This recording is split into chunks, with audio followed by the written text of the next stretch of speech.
আরিয়ান ঠোঁট টিপে হাসল। তোমার চোখে ওই ভয় মিশ্রিত আত্মবিশ্বাসটা খুব ভালো লাগে সুমু। কে জানে, তুমি যদি এসকের না হতে তাহলে হয়তো আমি। সুমু আবারও এক ধাপ পিছিয়ে যায়, এবার চোখের কাটার মতো তীক্ষ্ণতা। আপনি হয়তো দিন শুরু করেছেন, আর আমি না, আমি না দিয়ে শেষ করেছি। আমার চারপাশে জায়গা কম, আমার চারপাশে সম্মান ছাড়া কারো জায়গা হয় না। আরিয়ান একটু থমকে তারপর হেসে বলে, তোমার মতো সোজা মেয়ে খুব কম দেখেছি। খেয়াল রেখো, এমন সোজা পথে হাঁটলে কেউ না কেউ টেনে ধরবেই। সুমু ঠান্ডা গলায় বলল, যারা টেনে ধরে তাদের হাতই বেশি ভাঙে। আর হ্যাঁ, আমার পথে আলোর ছায়া নিয়ে খেলতে আসবেন না, অন্ধকারে হারিয়ে যাবেন। অন্ধকার যদি হয় তোমার ভেতরের, তাহলে আমি লক্ষ কোটি বার হারিয়ে যেতে রাজি আছি। সামনে থেকে সরে দাঁড়ান, আমাকে যেতে দিন। আরে থাকো না, ভালোই তো লাগছে। তাছাড়া তোমার হাজবেন্ড এখনো আসেনি। সুমুর রাগে গা চলছে। আরিয়ানের চোখে লোভ স্পষ্ট, সে বাঁকা হেসে বলল, তুমি জানো, যখন প্রথম তোমাকে দেখি মনে হয়েছিল এই মেয়েটা আমার। উফ, কি অদ্ভুত অসম্ভব সুন্দর ফিলিংস। অদ্ভুত একটা ফিলিংস। কিন্তু তুমি তো ভুল মানুষকে ভালোবেসে ফেলেছো।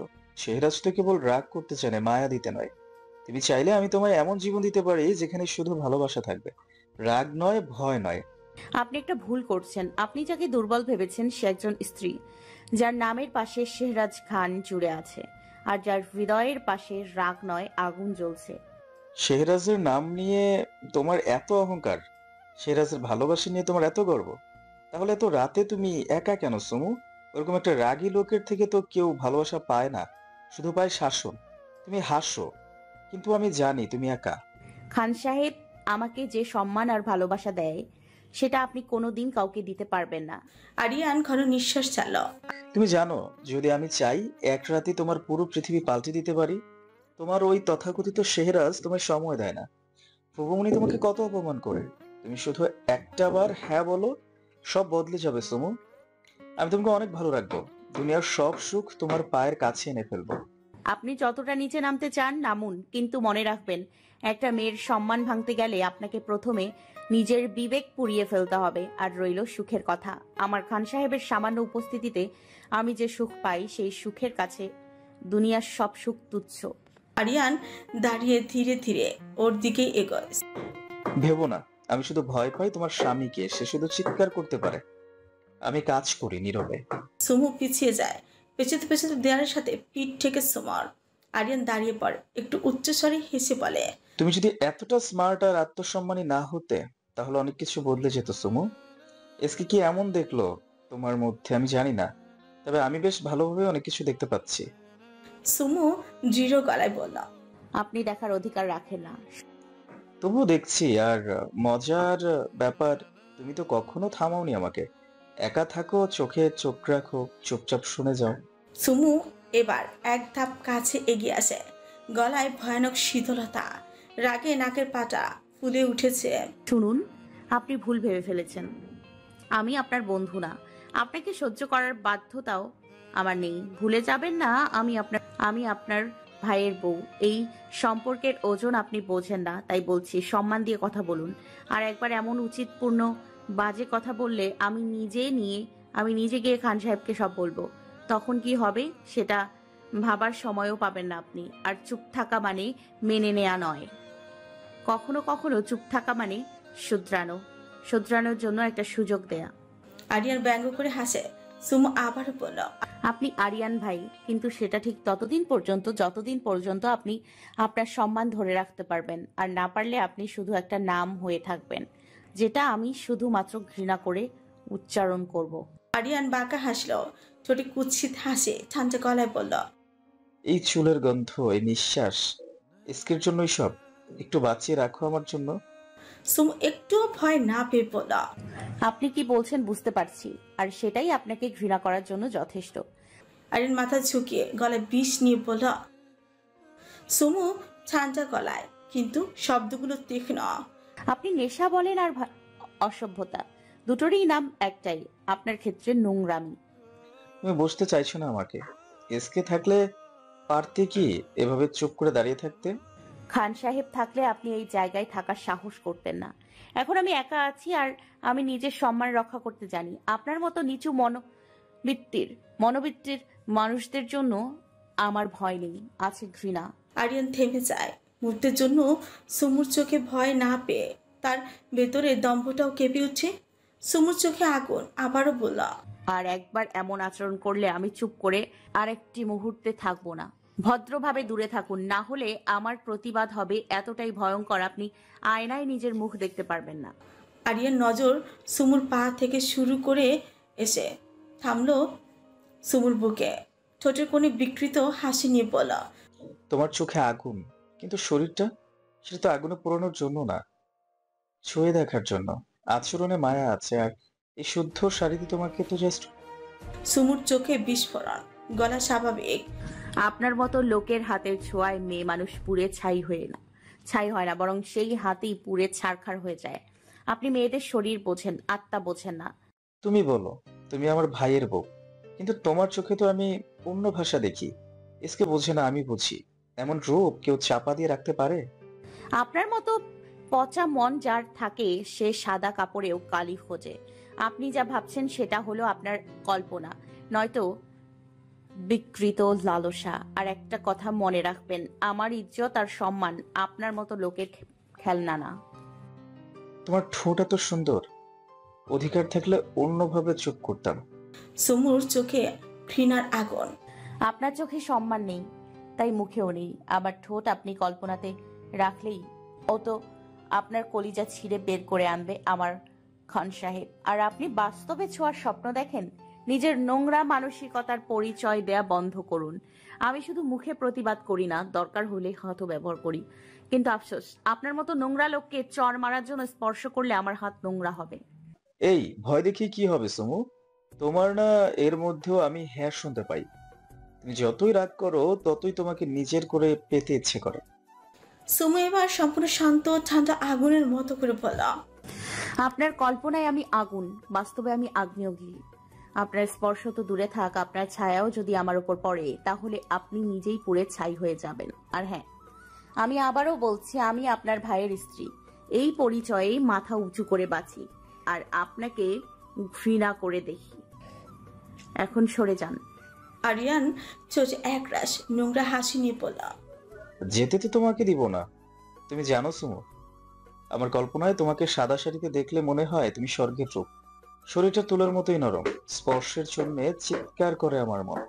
আপনার জিহ্বা পচে গেছে, তাই হয়তো রূপ দেখে নয় শরীর দেখে মুগ্ধ হন। আপনি নারী দেখেন না, দেখেন কেবল ভোগের বস্তু। তোমার ঠোঁট এত সরু, তবু কথায় এত বেশ, কিন্তু এই বিষয় যদি আমার ত্বকে মিশে যায়, আমি দুঃখ করব না। আপনি যতই বিষ পানি করতে চান না কেন, আমি আগুনের ফুলকি। আমার শরীর। তুমি কি জানো, ভয় দেখাতে গিয়ে তুমি আরো বেশি আকর্ষণীয় হয়ে যাচ্ছ। তুমি যত রেগে যাচ্ছ, আমার ততটাই বেশি ইচ্ছে করছে তোমাকে। সুমু কঠিন গলায় বলল, আপনার ইচ্ছে একটা ঘৃণার গল্প। আপনি ভাবেন আমার চোখের ভয় বা আগুন আপনাকে শক্তি দেবে। তাহলে আপনি ভুল ভাবছেন। আমি আপনার মতো পুরুষের মুখে থু দিতে জানি। এসকের নাম নিয়ে বাঁচবে না সুমু। ও তোমার গা থেকে অন্য পুরুষের ছোঁয়াকে দূরে রাখতে পারবে না। সুমু ঘৃণা ভরে গলায় বলল, আপনি যা ভাবছেন তা স্বপ্নেও হবে না। আপনি যতটা নিচুতে আছেন আমি ততটাই উঁচুতে। আপনি আমার না বোঝেন না, তাই না?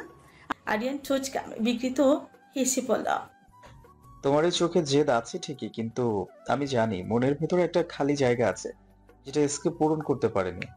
সুমু ধীরে ধীরে এক পা সামনে এগিয়ে আসে, চোখে আগুন, ঠোঁটে কঠিন ভাবে চেপে ধরা নরম কণ্ঠ, কিন্তু প্রতিটি শব্দ ছুরির মতো ধারালো। আপনার মতো নোংরা নিচু মন মানসিকতার মানুষের সাথে কথা বলাটাই রুচিতে বাধে। মুখে যে গন্ধটা বেরোচ্ছে তা শুধু ঘৃণা নয়, আপনার চরিত্রের দুর্গন্ধ। আপনার মতো লোকের জন্য আমার কাছে আছে শুধু ঘৃণা। আর আমি এমন একজনের স্ত্রী যার ছায়ার নিচে দাঁড়িয়ে থাকা মানেই সম্মানের আশ্রয়। আপনি সেই ছায়ার ধারে আসার যোগ্যও নন। নিজের জায়গা চিনে কথা বলুন। আরিয়ান হাসে। সুমু আবারও বলে, আপনি আমাকে স্পর্শ করার স্বপ্ন দেখার আগে আয়নায় গিয়ে নিজের চোখ দেখুন। সেখানে আপনার প্রতি ঘৃণা দেখতে পারবেন। আজ থেকে আমার কাছে আপনি একটা ধিক্কারের নাম, আর কিছুই না। আরিয়ান আবারও এগিয়ে আসতে গেলে সুমু আরিয়ানের মেইন পয়েন্টে হাঁটু দিয়েই মারে। ব্যথার জায়গায় হাত রেখে আরিয়ান চুকমুক কুচকে কোমর বাঁকে ঝুঁকেই পড়ে। এই সুযোগে সুমু দৌড়ে রুমের ভেতর থেকে দরজা লক করে দেয়। নাজমিনের ফোন বেজে উঠল। স্ক্রিনে আইয়ুবের নামটা ভেসে উঠল। নাজমিন কল রিসিভ করে ঘুম চোখে বলল, আইয়ুব। আপনি কি চান আমি কি এই রাতের বেলায় না ঘুমিয়ে এখন আপনার ফালতু কথা শুনবো? হেসে বলল, তুমি তো আমার ব্রাউন গার্ল, আমার উপর রাগ করে আছো। না, ফোন রাখুন, ঘুমোবো। তুমি রাগ করলে বেশি কিউট লাগে। প্রেম সকালে করব, এখন ঘুমাই। না, এখন প্রেম করার সময়। তুমি জানো না রাত গভীর হলে প্রেম করতে হয়। উফ, ঘুমান তো, হুদায় বাজে কথা বলে, আমার মাথা ব্যথা বানায় না। ভালোবাসার মানেই তো মাথা ব্যথার ওষুধ খাওয়া, আর তুমি তো আমার ছাম্মাক ছিল, মিষ্টি দুষ্টু ব্যথা। আপনারে আমি ছাইড়া দিব একদিন, হুদায় প্যারা ভালো লাগে না। ছাড়লেও তুমি থাকবে আমার ওয়াইফাই কানেকশনের মতো, না থাকলেও নাম দেখা যায়। নাজমিনের মেজাজ গরম হলো। কল কেটে দিয়ে ফোন বন্ধ করে আবার শুয়ে পড়ল নাজমিন। বাইরে বৃষ্টি পড়ছে। 1টার দিকে বাড়ি ফিরল শেহরাজ। সুমু মন খারাপ করে শুয়ে। শেহরাজ ফ্রেশ হওয়ার জন্য ওয়াশরুমে যেতে গিয়ে ফিরে এলো। সুমুর পাশে বসে সুমুর মাথায় হাত বুলিয়ে বলল, কি হয়েছে, কেউ কিছু বলেছে? না। শেহরাজের বিশ্বাস হলো না সুমুর কথা। শেহরাজ উঠে দাঁড়াতে সুমুর হাত টেনে ধরে বলল, কোথায় যাচ্ছেন? সিসিটিভি ফুটেজ চেক করতে। সুমু ভয় পেয়ে গেল। সে চায় না এই মাঝরাতে কোনো ঝামেলা হোক। শেহরাজের হাত টেনে ধরে বলল, বাসার জন্য মন খারাপ, সবাইকে অনেক মিস করছি। শেহরাজ বসলো সুমুর পাশে। সুমু গলা জড়িয়ে ধরল শেহরাজকে। চোখ ভিজে উঠল সুমুর। কান্না জড়িত গলায় বলল, আমার খুব বৃষ্টিতে ভিজতে ইচ্ছে করছে। শেহরাজ একবার জানলা দিয়ে বাইরে তাকালো। সুমুর মন খারাপ বলে আর না করলো না। ড্রয়ার থেকে কিছু একটা পকেটে ঢুকে ফর্মাল ড্রেসে সুমুকে নিয়ে ছাদের উদ্দেশ্যে রুম থেকে বের হলো। আরিয়ান পানি নিয়ে উপরে ওঠার সময় তো দুজনকে দেখে দাঁড়িয়ে পড়ল। বৃষ্টি পড়ছে, ছাদের চারিদিকে জমে আছে নীরবতা আর বৃষ্টির শব্দ। সাদা শাড়িতে ভিজে সুমু দাঁড়িয়ে আছে ছাদের এক কোণে। তার ভেজা চুল, চোখের নিচে পানির রেখা আর ভেজা আঁচলের আড়ালে এক অপ্রার্থিব সৌন্দর্য। সেরা ধীরে ধীরে এগিয়ে আসে। সাদা শার্টের হাতা গুটিয়ে রাখা, চুলে বৃষ্টির জল। এক হাঁটু গেড়ে বসে সে সুমুর পায়ের কাছে। সুমুর পা নিজের হাঁটুর উপর তুলে নেয়। পকেট থেকে নুপুর বের করে আলতো হাতে সুমুর পায়ে নুপুর পরিয়ে দেয়। তারপর একটু ঝুঁকে সুমুর পায়ের উপর ঠোঁট ছোঁয়ায়। শেহরাজের এমন হঠাৎ নরম স্পর্শে মৃদু কেঁপে ওঠে সোম। শেহরাজ মুখ তুলে তাকাতেই পা নামিয়ে নেয় সোম। শেহরাজ আবারও তাকায় সুমুর দিকে। এমন সময় ছাদের দরজায় এসে দাঁড়ায় আরিয়ান, হাতে ফোন, তাকিয়ে আছে সুমুর দিকে। শেহরাজকে এমন অবস্থায় দেখে রাগে গা জ্বলে উঠল আরিয়ানের মস্তিষ্কে। সে সুমুদের কাছে যাবার জন্য পা বাড়াতে গিয়েও থেমে যায়। রাগে হাত মুষ্টিবদ্ধ করে স্থান ত্যাগ করে। শেহরাজ ছাদের দরজার দিকে তাকে বাঁকা হাসল। তারপর নেশালো কণ্ঠে বলল, তোমায় কেউ দেখতে পাবে না সুইটহার্ট, এই বৃষ্টি, এই ছাদ, শুধু আমি আর তুমি। সুমু ভিজে ঠোঁটে শুধু বলে, ছাদের মধ্যে এসব কি শুরু করেছেন? আমার পায়ের সামনে বসে আছেন, কেউ দেখতে পেলে আমাকে খারাপ ভাববে, বলবে স্বামীকে পায়ের কাছে বসিয়ে রেখেছি। শেহরাজ ধীরে ধীরে সুমুর পায়ে হাত রাখে। তোমার গলায় ওই চেইনটা আমার স্পর্শ চাই, কারোর চোখ না। সে উঠে দাঁড়িয়ে সুমুর গলায় থাকা ডায়মন্ডের চেইন খুলে নেয়। তারপর কানের টপস, হাতের ব্রেসলেট একে একে খুলতে থাকে। শেহরাজের শীতল হাতের প্রতিটি স্পর্শে যেন সময় থেমে যায়। বৃষ্টির ভেজা শাড়ি নিচে সুমুর সারা দেহ কাঁপছে, ভালোবাসায়, লজ্জায় আর তার খান সাহেবের অনিবার্য টানে। বৃষ্টির মধ্যে দাঁড়িয়ে থাকা একমাত্র পুরুষটাই তার জগৎ শেহরাজ খান, যে তার অলংকার নয়, আত্মা খুঁজে ব্যাকুল। সুমুর হৃদয় জুড়ে শুধু একটাই শব্দ, খান সাহেব। তার সমস্ত সত্তা ভিজে গেছে শুধু বৃষ্টিতে না, শেহরাজের চাহনিতে। ভেজা শাড়ির ফাঁকে বুকের নিচে কাঁপছে লাজ আর একরাশ না বলা আকাঙ্ক্ষা। শেহরাজ ঘোর লাগা চোখে তাকায় সুমুর দিকে। শেহরাজের চোখে বৃষ্টি নেই, ছিল না কোনোদিন, থাকতো শুধু আগুন। আর সেই আগুন এখন জ্বলছে তার মনের ভিতর। সুমুর ভেজা অবয়বের প্রতিটি রেখায় সে মুখ এগিয়ে নিয়ে সুমুর কানে ফিসফিস করে বলে, তুমি জানো না সুইটহার্ট, এই সাদা শাড়িটা ঠিক কতটা অন্যায় করেছে আমার সঙ্গে। তুমি জানো না তোমার এই ভেজা কাঁপুনি আমাকে কোথায় নিয়ে যাচ্ছে। তার হাতটা ধীরে ধীরে উঠে যায় সুমুর কাঁধে। আঁচলটা একটুখানি সরলেই সুমুর নিঃশ্বাস থমকে যায়। খান সাহেব না প্লিজ। সিরাজ সুমুকে ভয় দেখিয়ে আলতো হাসে। সিরাজের হাসি মাখা ঠোঁট ছুঁয়ে যায় সুমুর কপালে, তারপর গালের কোণে, আর একটুখানি নামতে সুমু চোখ বন্ধ করে ফেলে। সুমু হৃদয়ের মধ্যে তখন একটা যুদ্ধ, লজ্জা বনাম আকাঙ্ক্ষা। তবু সে নিজেকে সরায় না। সে শুধু বলে, আপনি আমায় এমন করে স্পর্শ করলে আমি এলোমেলো হয়ে যাই। সিরাজ আবারও সুমুর কপালে ঠিক মাঝখানে একটা চুমু এঁকে দিয়ে বলে, তোমাকে এলোমেলো দেখতে চাই। আমার এলোমেলো স্পর্শ থেকে বাঁচতে তোমায় পালাতে দেখতে চাই। তোমায় শুধু ছুতে চাই, প্রতিটা লজ্জা পেরিয়ে তোমার আত্মা পর্যন্ত পৌঁছাতে চাই। হঠাৎ একটা বিজলি চমকায়। সুমু শিহরিত হয়, কিন্তু তাতেও সিরাজের স্পর্শ থেমে যায় না, বরং সুমুকে নিজের বুকের মধ্যে লুকিয়ে ফেলে। সিরাজ আবারও সুমুর কাঁধে হাত রাখে।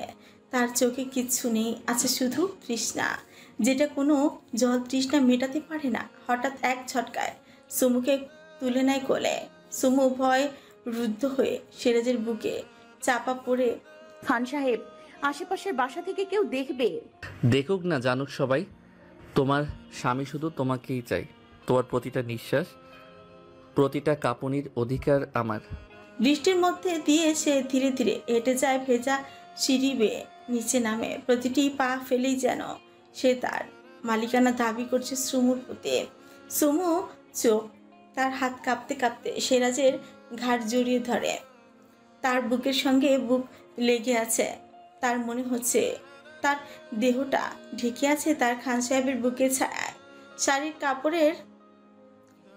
কাপড়ের আর কোনো অস্তিত্ব যেন নেই।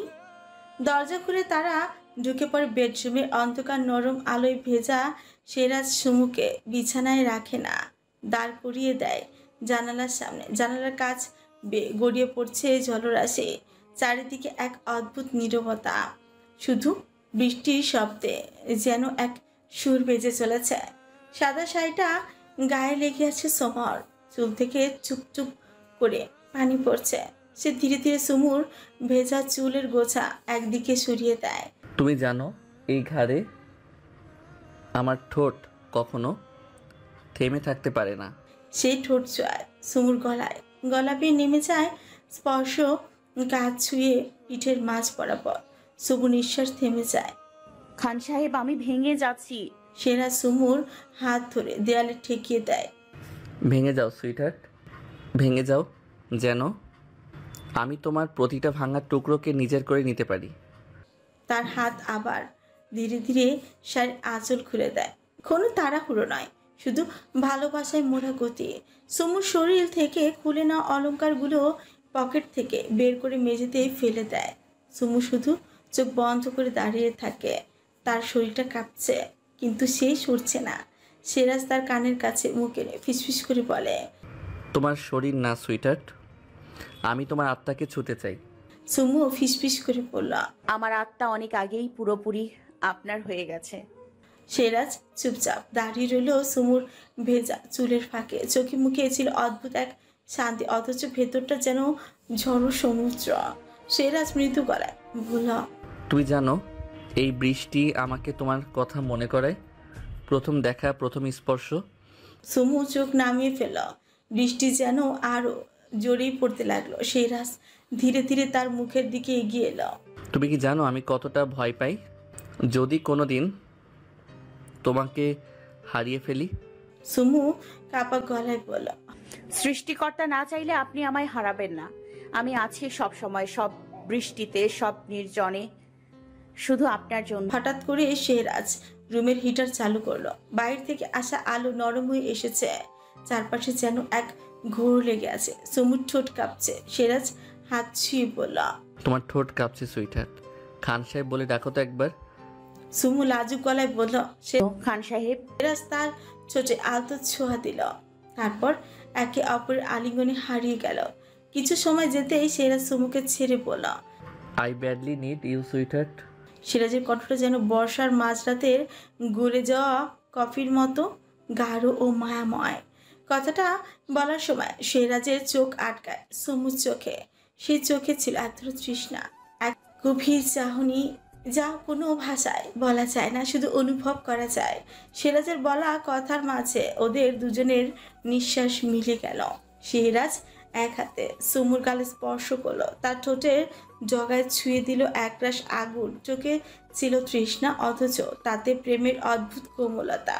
বৃষ্টির শব্দের মাঝে নিঃশব্দ দুজনের উষ্ঠের ছোঁয়া চলল দীর্ঘ সময়, যেন সময় থমকে গেছে। সুমুর স্পন্দন বেড়ে যাচ্ছে, সিরাজের স্পর্শে তার সারা শরীর লেগে আছে বৃষ্টির মতোই ঠান্ডা, অথচ জ্বলন্ত আবেশ। ঘরটা অন্ধকার, শুধু জানালার বাইরে বিদ্যুতের আলো মাঝামাঝি ছলকে উঠেছে তাদের মিলন। সিরাজ ধীরে ধীরে বলল, তুমি জানো তো, এই বৃষ্টি ভেজা রাতটা আমি শুধু তোমার জন্য রেখে দিতে চাই, চুপি চুপি, শুধুই আমাদের ভালোবাসার জন্য। সুমু কোনো উত্তর দিল না। সুমুর ঠোঁট জোড়া অস্বাভাবিক মাত্রায় কাঁপছে, তার চোখের পাতায় জমে আছে ভিজে অনুভব। বৃষ্টি নয়, শুধু সিরাজের ছোঁয়ার। সিরাজ ধীরে ধীরে তার মুখের আরো কাছে এসে বলল, তোমার শরীরের এই ভেজা ঘ্রাণ, এই কাঁপুনি আমাকে পাগল করে দিচ্ছে সুইটহার্ট। আমি যদি এখন নিজেকে আটকে রাখি, তবে সে আমি হব না, সে হবে কেবল এক সমাজভীরু শেহরাজ। তোমার সুমুর চোখে এক ধরনের নীরব আগুন। সে জানে কিছু বলতে গেলেই সব ভেঙে পড়বে, তবুও সে বলল, আপনি আমার দিকে এমন ভাবে তাকাবেন না খান সাহেব।